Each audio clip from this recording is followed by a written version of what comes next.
प्रदीप अहिरवार जी आए और अपने वक्तव्य हमारे बीच में रखे। प्रदीप भैया संघर्ष करो, प्रदीप भैया संघर्ष करो, हम तुम्हारे साथ हैं। प्रदीप भैया संघर्ष करो, हम तुम्हारे साथ हैं। ताली बजा। आज संत श्रोमणी रविदास जी के 644वें प्रकाश पर्व पर अपनी बात रखने से पहले मैं आप सबको बहुत बधाई और शुभकामना देता हूं। साथ ही साथ आज इस कपूरी ग्राम में बड़ी संख्या में उपस्थित हुए हमारे सामाजिक बंधु, सभी माताएं, बहनें, बच्चे, युवा साथी, आप सब लोगों को भी मैं हृदय से धन्यवाद देता हूं कि आपने बड़ी संख्या में उपस्थित होकर आज इस कपूरी के इस ग्राम से ये होशंगाबाद ज़िले के अंदर संदेश देने का काम किया है कि ये गरीब गुरबा समाज जो खेत में मजदूरी करता है, जो रोड बनाता है, जो अपने मेहनत मजदूरों से अपना बच्चों का पालन पोषण करता है, अब आने वाले समय में ये गरीब और ये गुरबा समाज इस देश की तकदीर लिखने के लिए तैयार है। इस बात का आप लोगों ने एहसास कराया है। साथियों, इस कार्यक्रम का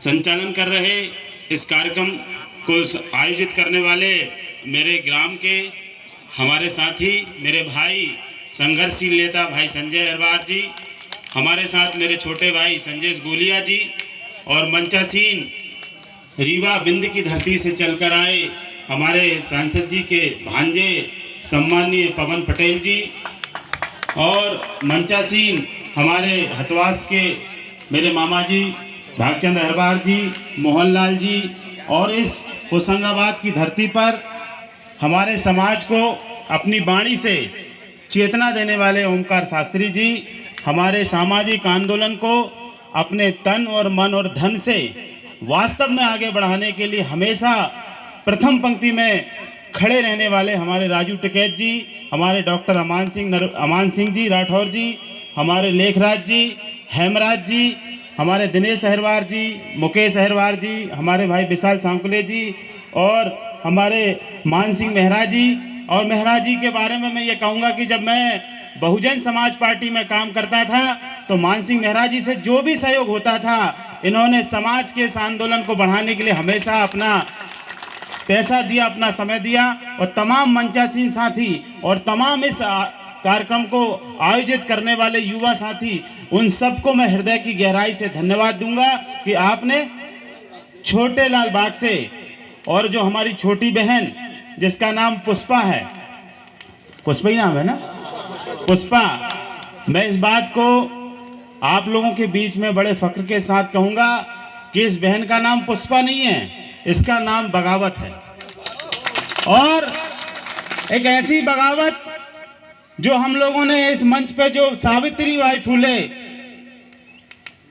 मायावती जी, रमाबाई अंबेडकर, जो हमारे समाज की एक महिला होने के नाते हमारे समाज के लोगों को एक प्रेरणा का स्रोत है। ये सिर्फ महिला नहीं है, ये बगावत है जिन्होंने इतिहास में अपना नाम दर्ज कराया और इतिहास में ये साबित करके बताया कि इस देश में जब महिलाओं को पढ़ने लिखने का अधिकार नहीं होता था, इस देश में जब महिलाओं को सार्वजनिक स्थलों पर आने जाने का अधिकार नहीं होता था, तमाम बंदिशों के बाद, तमाम काले कानून होने के बाद भी हमारे समाज में जन्मी इन महिलाओं ने बगावत की, क्रांति की। और उस क्रांति का परिणाम है कि हमें महात्मा ज्योतिबा राव फुले मिले, हमें बाबा साहब अंबेडकर मिले। हमें इस जिले के अंदर अगर हम लोग भी बोलने चालने की स्थिति में आए हैं तो इन हमारे समाज में जन्मी इन महान विभूतियों के कारण हम लोगों को बोलने का और आपके बीच में उपस्थित होने का अवसर मिला है। इसलिए मैं पुष्पा को, जिन्होंने हमारे समाज को संदेश देने का काम किया, मुझे बड़ा अच्छा लगा कि इस मंच पर पुरुष तो हैं, लेकिन इस मंच पर मैंने संजय से कहा कि कम से कम हमारे समाज की 2-3 महिलाएं, 2-3 बहनों को बुलाओ, तब जाकर हम बाबा साहब अंबेडकर का और उन महापुरुषों का सपना साकार करेंगे। क्योंकि बाबा साहब अंबेडकर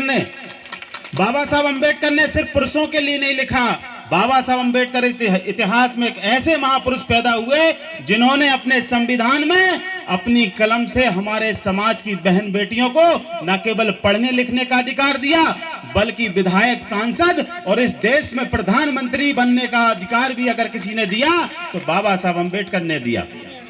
इस देश की प्रथम महिला प्रधानमंत्री इंदिरा गांधी हुई। इंदिरा गांधी ने संसद के अंदर बोला है कि इंदिरा गांधी अगर इस देश की प्रधानमंत्री बनी है तो किसी और की बदौलत नहीं, बल्कि बाबा साहब अम्बेडकर ने जो लड़ने का अधिकार दिया, जो वोट का अधिकार दिया, उस वोट के कारण इंदिरा गांधी इस देश की प्रथम महिला प्रधानमंत्री बनी। ये सब किसके कारण मिला? ये बाबा साहब अम्बेडकर के संविधान के कारण मिला। और मैं हमारी तमाम माताएं, बहनें और जो युवा हमारे समाज की लड़कियां बैठी हैं, मैं आपसे कहना चाहता हूं कि बाबा साहब अम्बेडकर ने जो अधिकार दिए वो सिर्फ इन मंच पे बैठे पुरुषों के लिए नहीं दिए, वो प्रदीप अहिरवार के लिए नहीं दिए, बल्कि बराबरी से आपको भी दिए हैं। आपको भी समझने की जरूरत है, आपको भी आगे आने की जरूरत है, इस समाज का नेतृत्व करने की जरूरत है। और जब आप आगे आएंगे तो ये हमारे समाज के जो युवा, ये समाज के हमारे प्रबुद्ध जन बैठे हैं, हम आपका हौसला अफजाई भी करेंगे, हम आपको मंच भी देंगे, हम आपको शाबाशी भी देंगे। और निश्चित रूप से जब आपका नेतृत्व बढ़ेगा तो इस समाज को दिशा मिलेगी। मिलेगी कि नहीं मिलेगी? तो मैं पुष्पा के बारे में यही कहूंगा, मुझे बहुत अच्छा लगा कि हमारे समाज में बहुत कम लड़कियां, बहुत कम महिलाएं आगे आके अपने समाज के बीच में अपनी बात रखती हैं। और मुझे उम्मीद है कि पुष्पा अपनी शिक्षा पूरी करे और शिक्षा पूरी करके समाज के लिए जहां भी वो रहेगी, मुझे विश्वास है कि वो समाज को बढ़ाने का काम करेगी, समाज को एकत्रित करने का काम करेगी। साथियों, आज इस रविदास जी की जयंती के अवसर पर तमाम हमारे साथियों ने अच्छी अच्छी बात कही, अपने अपने विचारों के माध्यम से समाज को जगाने की बात कही। साथियों, ये बड़ा समाज जो आज कपूरी के अंदर इकट्ठा हुआ है, इस बात को समझ ले कि बाबा साहब अम्बेडकर ने हमें वोट का अधिकार दिया, लेकिन बाबा साहब अम्बेडकर ने एक बात और कही कि पॉलिटिकल पावर को अपने हाथ में लो। हमारे बीच में खुशीलाल सरपंच साहब बैठे हैं। खापरखेड़ा ग्राम पंचायत बहुत बड़ी पंचायत है पिपरिया विधानसभा की। जब ये सरपंच बने तो समाज के लोगों के चेहरे पे चमक आ गई। और आज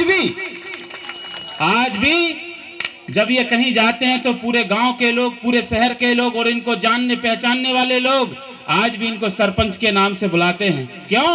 क्योंकि ये चुन के गए थे। आज मुझे सब मंचासीन लोगों ने समाज के गौरव, समाज के नेता, ये तमाम बातें कही। किस लिए कही? क्योंकि मैं आज आयोग में सदस्य हूं।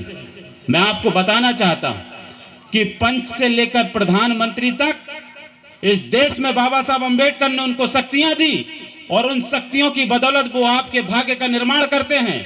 Political power is the master की, और उस मास्टर की को हमें अपने हाथों में लेना होगा। आज पिपरिया विधानसभा में एससी का रिजर्वेशन है विधायकी के लिए, लेकिन ये समाज अपना विधायक बनने के लिए आगे नहीं आ रहा है।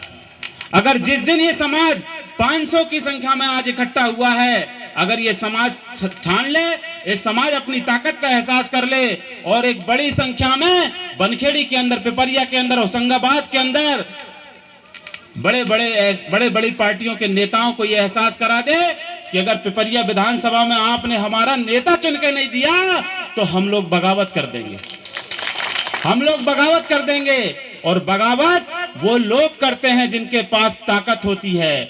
और संत शिरोमणि रविदास की कौम के लोगों, तुम्हारी ताकत इतनी है कि अगर तुम लोग इकट्ठा हो जाओ तो इस धरती को हिलाने की ताकत रखते हो। प्रदीप भैया संघर्ष करो, इस धरती को हिलाने की ताकत करो। संत शिरोमणि रविदास जी ने कहा था, समाज को संदेश देते हुए 1600 ईस्वी में कहा था कि पराधीनता पाप है, जान लेहु रे मीत, और पराधीन दास को कौन करेगो प्रीत।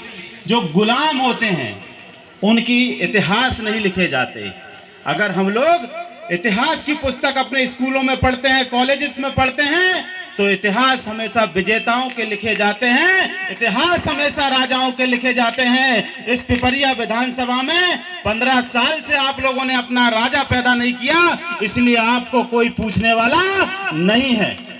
और जिस दिन आप अपना राजा पैदा कर दोगे, जिस दिन आप इस पिपरिया विधानसभा में इतिहास लिख दोगे, जब तक इस पिपरिया विधानसभा का इतिहास बोला जाएगा उस इतिहास में यह लिखा जाएगा कि 2023 में संत शिरोमणि रविदास जी की कौम का बेटा यहां से विधायक चुनकर भोपाल गया था, तब हमारे समाज के लोगों को सम्मान और मिलेगा। साथियों, इस बात को आप लोगों को समझने की जरूरत है, और कोई आपको समझाने के लिए बाहर से नहीं आएगा, कोई आपके समाज का उद्धार करने के लिए बाहर से नहीं आएगा, कोई आसमान से नहीं आएगा। अगर आपको अपने सम्मान को पाना है, आपको अपने अधिकार को पाना है, आपको अपने बहन बेटियों की इज्जत को सुरक्षित रखना है, तो आपको अपना विधायक बनाना होगा। अगर आप अपना विधायक बना देते हो, ये पुलिस वाले, ये थानेदार, एसपी, कलेक्टर, ये तो मुलाजिम होते हैं। हमारे मामा जो टीआई रहे हैं, इन्होंने अपनी सेवा दी सरकार को। मेरे साथ भी पुलिस वाले आए हैं, तहसीलदार, एसडीएम, ये सरकार के मुलाजिम होते हैं। और सरकार कौन होती है? सरकार विधायकों से बनती है। और विधायकों को कौन बनाता है? विधायकों को आप बनाते हो। जिस समाज का ज्यादा वोट होता है, उस समाज का विधायक बनता है। ये बड़े दुर्भाग्य की बात है कि संत शिरोमणि रविदास जी को मानने वाले, बाबा साहब अंबेडकर को, महात्मा फुले को, ज्योतिबा फुले को, साहू जी को, अब्दुल कलाम को मानने वाले लोगों की संख्या ज्यादा है, उसके बावजूद भी हम अपना विधायक नहीं बना पा रहे। और जिस दिन आपने अपना विधायक अपनी वोट की ताकत पे बना लिया, तो आपकी सरकार होगी। और ये आप समाज के चंदे से, समाज के एक एक पैसे से जो रविदास जी के मंदिर का निर्माण कर रहे हैं, अगर आपका विधायक होगा तो समाज के पैसे की जरूरत नहीं होगी। जिस तरीके से शिवराज सिंह चौहान जी मध्य प्रदेश के मुखिया हैं, जब शिवराज सिंह चौहान जी अपने एक भाषण में हमारे होशंगाबाद जिले का नाम जो सदियों से चला आ रहा था, एक भाषण में नर्मदापुरम कर सकते हैं, तो जिस दिन आपका बेटा विधायक होगा, जिस दिन आपके बेटे के विधायकों को ताकत मंत्री बनेगा, संत शिरोमणि रविदास जी के नाम से भी मध्य प्रदेश के अंदर जिला बनाने का काम होगा। इस बात को आपको समझने की जरूरत है। सत्ता के बगैर कुछ नहीं हो सकता। पॉलिटिकल पावर के बारे में आपको समझना होगा, लड़ना होगा।